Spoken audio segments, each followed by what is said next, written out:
28 novembre, Luc chapitre 20, chapitre 21, chapitre 22, chapitre 23, chapitre 24.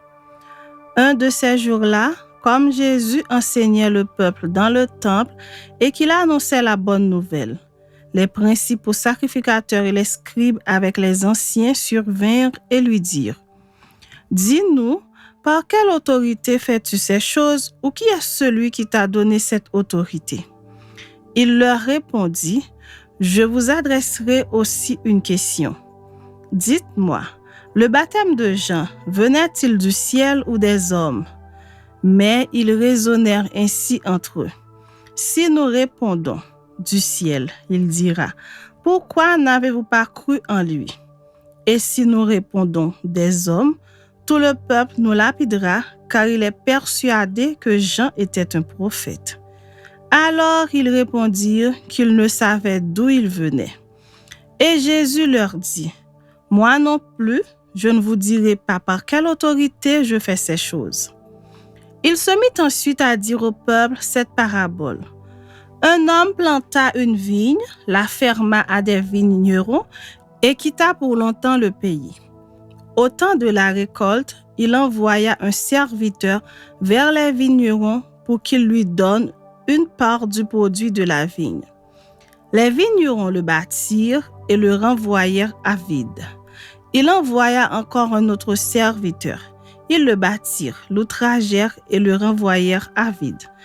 Il en envoya encore un troisième. Ils le blessèrent et le chassèrent. Le maître de la vigne dit : « Que ferai-je ? J'enverrai mon fils bien-aimé, peut-être auront-ils pour lui du respect. » Mais quand les vignerons le virent, ils raisonnèrent entre eux et dirent : « Voici l'héritier, tuons-le afin que l'héritage soit à nous. » Et ils le jetèrent hors de la vigne et le tuèrent. Maintenant, que leur fera le maître de la vigne ? Il viendra, fera périr ses vignerons et il donnera la vigne à d'autres. Lorsqu'ils eurent entendu cela, ils dirent : « À Dieu ne plaise. » Mais jetant les regards sur eux, Jésus dit : « Que signifie donc ce qui est écrit ? La pierre qu'ont rejetée ceux qui bâtissaient est devenue la principale de l'angle. Quiconque tombera sur cette pierre s'y brisera et celui sur qui elle tombera sera écrasé. » Les principaux sacrificateurs et les scribes cherchèrent à mettre la main sur lui à l'heure même, mais ils craignirent le peuple. Ils avaient compris que c'était pour eux que Jésus avait dit cette parabole. Ils se mirent à observer Jésus et ils envoyèrent des gens qui feignaient d'être justes pour lui tendre des pièges et saisir de lui quelques paroles afin de le livrer aux magistrats et à l'autorité du gouverneur. Ces gens lui posèrent cette question : « Maître, nous savons que tu parles et enseignes droitement, et que tu ne regardes pas à l'apparence, mais que tu enseignes la voie de Dieu selon la vérité. Nous est-il permis ou non de payer le tribut à César ? » Jésus, apercevant leur ruse, leur répondit : « Montrez-moi un denier. » De qui porte-t-il l'effigie et l'inscription ? De César, répondirent-ils. Alors il leur dit : « Rendez donc à César ce qui est à César et à Dieu ce qui est à Dieu. » Il ne put rien reprendre dans ses paroles devant le peuple, mais étonnés de sa réponse, ils gardèrent le silence. Quelques-uns des Sadducéens qui disent qu'il n'y a point de résurrection s'approchèrent et posèrent à Jésus cette question : « Maître, voici ce que Moïse nous a prescrit. Si le frère de quelqu'un meurt, ayant une femme sans avoir d'enfant, son frère épousera la femme et suscitera une postérité à son frère. Or, il y avait 7 frères. Le premier se maria et mourut sans enfant. Le second et le troisième épousèrent la veuve. Il en fut de même des 7 qui moururent sans laisser d'enfant. Enfin, la femme mourut aussi. À la résurrection, duquel d'entre eux sera-t-elle donc la femme ? Car les 7 l'ont eue pour femme. » Jésus leur répondit : « Les enfants de ce siècle prennent des femmes et des maris. Mais ceux qui seront trouvés dignes d'avoir part au siècle à venir et à la résurrection des morts ne prendront ni femme ni mari, car ils ne pourront plus mourir parce qu'ils seront semblables aux anges et qu'ils seront fils de Dieu étant fils de la résurrection. Que les morts ressuscitent, c'est ce que Moïse a fait connaître. Quant à propos du buisson, il appelle le Seigneur le Dieu d'Abraham, le Dieu d'Isaac et le Dieu de Jacob. Or, Dieu n'est pas Dieu des morts, mais des vivants, car pour lui, tous sont vivants. Quelques-uns des scribes, prenant la parole, dirent « Maître, tu as bien parlé. » Et ils n'osaient plus lui faire aucune question. Jésus leur dit « Comment dit-on que le Christ est fils de David? David lui-même dit dans le livre des Psaumes « Le Seigneur a dit à mon Seigneur, assieds-toi à ma droite. » Jusqu'à ce que je fasse de tes ennemis ton marchepied. David donc l'appelle Seigneur. Comment est-il son fils? Tandis que tout le peuple écoutait, il dit à ses disciples, gardez-vous des scribes qui aiment à se promener en robe longue et à être salués dans les places publiques, qui recherchent les premiers sièges dans les synagogues et les premières places dans les festins, qui dévorent les maisons des veuves et qui font pour l'apparence de longues prières. Ils seront jugés plus sévèrement. Chapitre 21. Jésus, ayant levé les yeux, vit les riches qui mettaient leurs offrandes dans le tronc. Il vit aussi une pauvre veuve qui y mettait 2 petites pièces. Et il dit, « Je vous le dis en vérité, cette pauvre veuve a mis plus que tous les autres, car c'est de leur superflu que tous ceux-là ont mis des offrandes dans le tronc, mais elle a mis de son nécessaire, tout ce qu'elle avait pour vivre. » Comme quelques-uns parlaient des belles pierres et des offrandes qui faisaient l'ornement du temple, Jésus dit, « Les jours viendront où, de ce que vous voyez, il ne restera pas pierre sur pierre qui ne soit renversée. » Ils lui demandèrent, « Maître, quand donc cela arrivera-t-il et à quel signe connaîtra-t-on que ces choses vont arriver? » Jésus répondit, « Prenez garde que vous ne soyez séduits, car plusieurs viendront en mon nom disant, « C'est moi et le temps approche, ne les suivez pas. » Quand vous entendrez parler de guerre et de soulèvement, ne soyez pas effrayés, car il faut que ces choses arrivent premièrement. Mais ce ne sera pas encore la fin. Alors il leur dit, « Une nation s'élèvera contre une nation et un royaume contre un royaume. Il y aura de grands tremblements de terre et en divers lieux, des pestes et des famines. Il y aura des phénomènes terribles et de grands signes dans le ciel. Mais avant tout cela, on mettra la main sur vous et l'on vous persécutera. On vous livrera aux synagogues, on vous jettera en prison, on vous mènera devant des rois et devant des gouverneurs à cause de mon nom. Cela vous arrivera parce que vous serviez de témoignage. Mettez-vous donc dans l'esprit de ne pas préméditer votre défense. Car je vous donnerai une bouche et une sagesse à laquelle tous vos adversaires ne pourront résister ou contredire. Vous serez livrés même par vos parents, par vos frères, par vos proches et par vos amis, et ils feront mourir plusieurs d'entre vous. Vous serez haïs de tous à cause de mon nom, mais il ne se perdra pas un cheveu de votre tête. Par votre persévérance, vous sauverez vos âmes. Lorsque vous verrez Jérusalem investie par des armées, sachez alors que sa désolation est proche. Alors que ceux qui sont en Judée fuient dans les montagnes, que ceux qui sont au milieu de Jérusalem en sortent, et que ceux qui sont dans les champs n'entrent pas dans la ville. Car ce sont des jours de vengeance pour l'accomplissement de tout ce qui est écrit. Malheur aux femmes qui seront enceintes et à celles qui allaiteront en ces jours-là. Car il y aura une grande détresse dans le pays et de la colère contre ce peuple. Ils tomberont sous le tranchant de l'épée, ils seront emmenés captifs parmi toutes les nations, et Jérusalem sera foulée aux pieds par les nations jusqu'à ce que les temps des nations soient accomplis. Il y aura des signes dans le soleil, dans la lune et dans les étoiles, et sur la terre il y aura de l'angoisse chez les nations qui ne sauront que faire, Au but de la mer et des flots, les hommes rendant l'âme de terreur dans l'attente de ce qui surviendra pour la terre, car les puissances des cieux seront ébranlées. Alors on verra le Fils de l'homme venant sur une nuée avec puissance et une grande gloire. Quand ces choses commenceront à arriver, redressez-vous et levez vos têtes parce que votre délivrance approche. Et il leur dit une comparaison. Voyez le figuier et tous les arbres. Dès qu'ils ont poussé, vous connaissez de vous-même en regardant que déjà l'été est proche. De même, quand vous verrez ces choses arriver, sachez que le royaume de Dieu est proche. Je vous le dis en vérité, cette génération ne passera point que tout cela n'arrive. Le ciel et la terre passeront, mais mes paroles ne passeront point.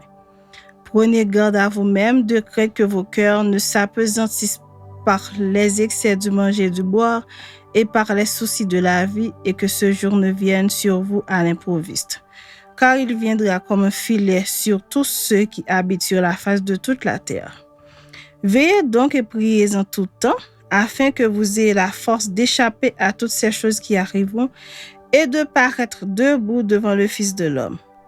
Pendant le jour, Jésus enseignait dans le temple et il allait passer la nuit à la montagne appelée montagne des Oliviers.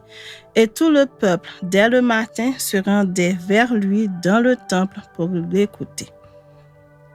Chapitre 22. La fête des pains sans levain, appelée la Pâque, approchait. Les principaux sacrificateurs et les scribes cherchaient les moyens de faire mourir Jésus, car ils craignaient le peuple. Or, Satan entra dans Judas, surnommé Iscariote, qui était du nombre des 12. Et Judas alla s'entendre avec les principaux sacrificateurs et les chefs des gardes sur la manière de le leur livrer. Ils furent dans la joie et ils convinrent de lui donner de l'argent. Après s'être engagés, ils cherchaient une occasion favorable pour leur livrer Jésus à l'insu de la foule. Le jour des pains sans levain, où l'on devait immoler la Pâque, arriva et Jésus envoya Pierre et Jean en disant « Allez nous préparer la Pâque afin que nous la mangions. » Ils lui dirent « Où veux-tu que nous la préparions ?» Il leur répondit « Voici, quand vous serez entrés dans la ville, vous rencontrerez un homme portant une cruche d'eau. Suivez-le dans la maison, il entrera et vous direz au maître de la maison. Le maître te dit, où est le lieu où je mangerai la Pâque avec mes disciples? Et il vous montrera une grande chambre haute, meublée. C'est là que vous préparerez la Pâque. Ils partirent et trouvèrent les choses comme il le leur avait dit, et ils préparèrent la Pâque. L'heure étant venue, il se mit à table et les apôtres avec lui. Il leur dit, « J'ai désiré vivement manger cette Pâque avec vous avant de souffrir. Car, je vous le dis, je ne la mangerai plus jusqu'à ce qu'elle soit accomplie dans le royaume de Dieu. » Et ayant pris une coupe et rendu grâce, il dit, « Prenez cette coupe et distribuez-la entre vous. Car, je vous le dis, je ne boirai plus désormais du fruit de la vigne jusqu'à ce que le royaume de Dieu soit venu. » Ensuite, il prit du pain et après avoir rendu grâce, il le rompit et le leur donna en disant, « Ceci est mon corps qui est donné pour vous. Faites ceci en mémoire de moi. » Il prit de même la coupe après le souper et la leur donna en disant, « Cette coupe est la nouvelle alliance en mon sang qui est répandue pour vous. Cependant, voici la main de celui qui me livre est avec moi à cette table. Le Fils de l'homme s'en va selon ce qui est déterminé, mais malheur à l'homme par qui il est livré. » Et ils commencèrent à se demander les uns aux autres qui était celui d'entre eux qui ferait cela. Il s'éleva aussi parmi les apôtres une contestation. Lequel d'entre eux devait être estimé le plus grand? Jésus leur dit, « Les rois des nations les maîtrisent, et ceux qui les dominent sont appelés bienfaiteurs. Qu'il n'en soit pas de même pour vous, mais que le plus grand parmi vous soit comme le plus petit, et celui qui gouverne comme celui qui sert. Car Quel est le plus grand, celui qui est à table ou celui qui sert? N'est-ce pas celui qui est à table? Et moi, cependant, je suis au milieu de vous comme celui qui sert. Vous êtes ceux qui avez persévéré avec moi dans mes épreuves. C'est pourquoi je dispose du royaume en votre faveur, comme mon Père en a disposé en ma faveur, afin que vous mangiez et buviez à ma table dans mon royaume et que vous soyez assis sur des trônes pour juger les 12 tribus d'Israël. Le Seigneur dit, Simon, Simon, Satan vous a réclamé pour vous cribler comme le froment. Mais j'ai prié pour toi afin que ta foi ne défaille point. Et toi, quand tu seras converti, affermis tes frères. Seigneur, lui dit Pierre, je suis prête à aller avec toi et en prison et à la mort. Et Jésus dit, Pierre, je te le dis, le coq ne chantera pas aujourd'hui que tu n'aies nié 3 fois de me connaître. Il leur dit encore, quand je vous ai envoyé sans bourse, sans sac et sans souliers, avez-vous manqué de quelque chose? Ils répondirent de rien. Et il leur dit, maintenant au contraire, que celui qui a une bourse la prenne et que celui qui a un sac le prenne également, que celui qui n'a point d'épée vende son vêtement et achète une épée. Car je vous le dis, il faut que cette parole qui est écrite s'accomplisse en moi. Il a été mis au nombre des malfaiteurs, et ce qui me concerne est sur le point d'arriver. Ils dirent, Seigneur, voici 2 épées. Et il leur dit, cela suffit. Après être sorti, il alla, selon sa coutume, à la montagne des Oliviers. Ses disciples le suivirent. Lorsqu'il fut arrivé dans ce lieu, il leur dit, priez afin que vous ne tombiez pas en tentation. Puis, il s'éloigna d'eux à la distance d'environ 1 jet de pierre et s'étant mis à genoux, il pria, disant, Père, si tu voulais éloigner de moi cette coupe, toutefois que ma volonté ne se fasse pas, mais la tienne. Alors un ange lui apparut du ciel pour le fortifier. Étant en agonie, il pria plus instamment et sa sueur devint comme des grumeaux de sang qui tombaient à terre. Après avoir prié, il se leva et vint vers les disciples qu'il trouva endormis de tristesse et il leur dit, « Pourquoi dormez-vous? Levez-vous et priez afin que vous ne tombiez pas en tentation. » Comme il parlait encore, une foule arriva et celui qui s'appelait Judas, l'un des 12, marchait devant elle. Il s'approcha de Jésus pour le baiser. Et Jésus lui dit, « Judas, c'est par un baiser que tu livres le Fils de l'homme. » Ceux qui étaient avec Jésus, voyant ce qui allait arriver, dirent, « Seigneur, frapperons-nous de l'épée? » Et l'un d'eux frappa le serviteur du souverain sacrificateur et lui emporta l'oreille droite. Mais Jésus, prenant la parole, dit, « Laissez, arrêtez. » Et ayant touché l'oreille de cet homme, il le guérit. Jésus dit ensuite aux principaux sacrificateurs, aux chefs des gardes du temple et aux anciens qui étaient venus contre lui. « Vous êtes venus comme après un brigand avec des épées et des bâtons. J'étais tous les jours avec vous dans le temple et vous n'avez pas mis la main sur moi. Mais c'est ici votre heure et la puissance des ténèbres. » Après avoir saisi Jésus, ils l'emmenèrent et le conduisirent dans la maison du souverain sacrificateur. Pierre suivait de loin. Ils allumèrent du feu au milieu de la cour et ils s'assirent. Pierre s'assit parmi eux. Une servante qui le vit assis devant le feu fixa sur lui les regards et dit, « Cet homme était aussi avec lui. » Mais il le nia disant, « Femme, je ne le connais pas. » Peu après, un autre l'ayant vu dit, « Tu es aussi de ces gens-là. » Et Pierre dit, « Homme, je n'en suis pas. » Environ 1 heure plus tard, un autre insistait disant, « Certainement cet homme était aussi avec lui, car il est galiléen. » Pierre répondit, « Homme, je ne sais pas ce que tu dis. » Au même instant, comme il parlait encore, le coq chanta. Le Seigneur s'étant retourné regarda Pierre, et Pierre se souvint de la parole que le Seigneur lui avait dite. « Avant que le coq chante aujourd'hui, tu me renieras 3 fois. » Et étant sorti, il pleura amèrement. Les hommes qui tenaient Jésus se moquaient de lui et le frappaient. Ils lui voilèrent le visage et ils l'interrogeaient en disant « Devine qui t'a frappé ». Et ils proféraient contre lui beaucoup d'autres injures.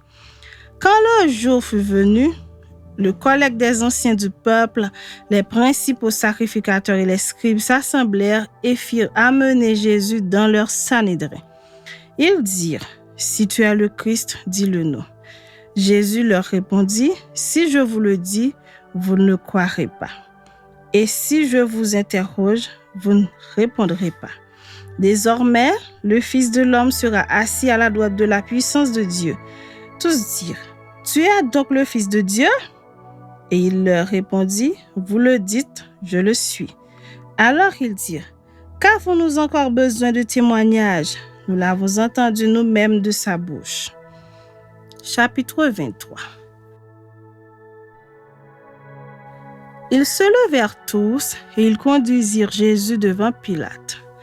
Ils se mirent à l'accuser, disant « Nous avons trouvé cet homme excitant notre nation à la révolte, empêchant de payer le tribut à César et se disant lui-même Christ roi. » Pilate l'interrogea en ces termes « Es-tu le roi des Juifs ?» Jésus lui répondit « Tu le dis. » Pilate dit aux principaux sacrificateurs et à la foule « Je ne trouve rien de coupable en cet homme. » Mais ils insistèrent et dirent « Il soulève le peuple en enseignant par toute la Judée, depuis la Galilée où il a commencé jusqu'ici. » Quand Pilate entendit parler de la Galilée, il demanda si cet homme était galiléen. Et ayant appris qu'il était de la juridiction d'Hérode, il le renvoya à Hérode qui se trouvait aussi à Jérusalem en ces jours-là. Lorsque Hérode vit Jésus, il en eut une grande joie, car depuis longtemps il désirait le voir à cause de ce qu'il avait entendu dire de lui, et il espérait qu'il le verrait faire quelques miracles. Il lui adressa beaucoup de questions, mais Jésus ne lui répondit rien. Les principaux sacrificateurs et les scribes étaient là et l'accusaient avec violence. Hérode, avec ses gardes, le traita avec mépris. Et après s'être moqué de lui et l'avoir revêtu d'un habit éclatant, il le renvoya à Pilate. Ce jour même, Pilate et Hérode devinrent amis d'ennemis qu'ils étaient auparavant. Pilate, ayant assemblé les principaux sacrificateurs, les magistrats et le peuple, leur dit « Vous m'avez amené cet homme comme excitant le peuple à la révolte. Et voici, je l'ai interrogé devant vous, et je ne l'ai trouvé coupable d'aucune des choses dont vous l'accusez. Hérode non plus, car il nous l'a renvoyé. Et voici, cet homme n'a rien fait qui soit digne de mort. Je le relâcherai donc après l'avoir fait battre de verge. » À chaque fête, il était obligé de leur relâcher un prisonnier. Ils s'écrièrent tous ensemble « Fais mourir celui-ci et relâche-nous Barabbas. » Cet homme avait été mis en prison pour une sédition qui avait eu lieu dans la ville et pour un meurtre. Pilate leur parla de nouveau dans l'intention de relâcher Jésus. Et ils crièrent « Crucifie, crucifie-le !» Pilate leur dit pour la 3e fois « Quel mal a-t-il fait? Je n'ai rien trouvé en lui qui mérite la mort. Je le relâcherai donc après l'avoir fait battre de verge. » Mais ils insistèrent à grands cris, demandant qu'il fût crucifié. Et leurs cris l'emportèrent. Pilate prononça que ce qu'il demandait serait fait. Il relâcha celui qui avait été mis en prison pour sédition et pour meurtre et qu'il réclamait, et il livra Jésus à leur volonté. Comme il l'emmenait, il prit un certain Simon de Cyrène qui revenait des champs et ils le chargèrent de la croix pour qu'il la porte derrière Jésus. Il était suivi d'une grande multitude des gens du peuple et de femmes qui se frappaient la poitrine et se lamentaient sur lui. Jésus se tourna vers elle et dit « Filles de Jérusalem, ne pleurez pas sur moi, mais pleurez sur vous et sur vos enfants. Car voici des jours viendront où l'on dira « Heureuses les stériles, heureuses les entrailles qui n'ont point enfanté et les mamelles qui n'ont point allaité. » Alors ils se mettront à dire aux montagnes, tombez sur nous et aux collines, couvrez-nous. Car si l'on fait des choses au bois vert, qu'arrivera-t-il au bois sec? On conduisait en même temps 2 malfaiteurs qui devaient être mis à mort avec Jésus. Lorsqu'ils furent arrivés au lieu appelé Crâne, ils le crucifièrent là, ainsi que les 2 malfaiteurs, l'un à droite, l'autre à gauche. Jésus dit, « Père, pardonne-leur, car ils ne savent ce qu'ils font. » Ils se partagèrent ses vêtements en tirant au sort. Le peuple se tenait là et regardait. Les magistrats se moquaient de Jésus, disant, « Il a sauvé les autres, qu'il se sauve lui-même s'il est le Christ, l'élu de Dieu. » Les soldats aussi se moquaient de lui, s'approchant et lui présentant du vinaigre, ils disaient, « Si tu es le roi des Juifs, sauve-toi toi-même. » Il y avait au-dessus de lui cette inscription, « Celui-ci est le roi des Juifs. » L'un des malfaiteurs crucifiés l'injuriait, disant, « N'es-tu pas le Christ? Sauve-toi toi-même et sauve-nous. » Mais l'autre le reprenait et disait, « Ne crains-tu pas Dieu, toi qui subis la même condamnation? Pour nous, c'est justice, car nous recevons ce qu'ont mérité nos crimes, mais celui-ci n'a rien fait de mal. » Et il dit à Jésus, « Souviens-toi de moi quand tu viendras dans ton règne. » Jésus lui répondit, « Je te le dis en vérité, aujourd'hui tu seras avec moi dans le paradis. » Il était déjà environ la 6e heure et il y eut des ténèbres sur toute la terre jusqu'à la 9e heure. Le soleil s'obscurcit et le voile du temple se déchira par le milieu. Jésus s'écria d'une voix forte, « Père, je remets mon esprit entre tes mains. » Et en disant ces paroles, il expira. Le centenier, voyant ce qui était arrivé, glorifia Dieu et dit, « Certainement cet homme était juste. » Et tous ceux qui assistaient en foule à ce spectacle, après avoir vu ce qui était arrivé, s'en retournèrent se frappant la poitrine. Tous ceux de la connaissance de Jésus et les femmes qui l'avaient accompagné depuis la Galilée se tenaient dans l'éloignement et regardaient ce qui se passait. Il y avait un conseiller nommé Joseph, homme bon et juste, qui n'avait point participé à la décision et aux actes des autres. Il était d'Arimathée, ville des Juifs, et il attendait le royaume de Dieu. Cet homme se rendit vers Pilate et demanda le corps de Jésus. Il le descendit de la croix, l'enveloppa d'un linceul et le déposa dans un sépulcre taillé dans le roc où personne n'avait encore été mis. C'était le jour de la préparation et le sabbat allait commencer. Les femmes qui étaient venues de la Galilée avec Jésus accompagnèrent Joseph, virent le sépulcre et la manière dont le corps de Jésus y fut déposé, et s'en étant retournées, elles préparèrent des aromates et des parfums. Puis, elles se reposèrent le jour du sabbat selon la loi. Chapitre 24. Le premier jour de la semaine, elles se rendirent au sépulcre de grand matin, portant les aromates qu'elles avaient préparés. Elles trouvèrent que la pierre avait été roulée de devant le sépulcre. Et étant entrées, elles ne trouvèrent pas le corps du Seigneur Jésus. Comme elles ne savaient que penser de cela, voici 2 hommes leur apparurent en habits resplendissants. Saisies de frayeur, elles baissèrent le visage contre terre, mais ils leur dirent, « Pourquoi cherchez-vous parmi les morts celui qui est vivant? Il n'est point ici, mais il est ressuscité. Souvenez-vous de quelle manière il vous a parlé lorsqu'il était encore en Galilée et qu'il disait, « Il faut que le Fils de l'homme soit livré entre les mains des pécheurs, qu'il soit crucifié et qu'il ressuscite le 3e jour. » Et elles se souvinrent des paroles de Jésus. À leur retour du sépulcre, elles annoncèrent toutes ces choses aux 11 et à tous les autres. Celles qui dirent ces choses aux apôtres étaient Marie de Magdala, Jeanne, Marie, mère de Jacques, et les autres qui étaient avec elle. Ils tinrent ces discours pour des rêveries et ils ne crurent pas ces femmes. Mais Pierre se leva et courut au sépulcre.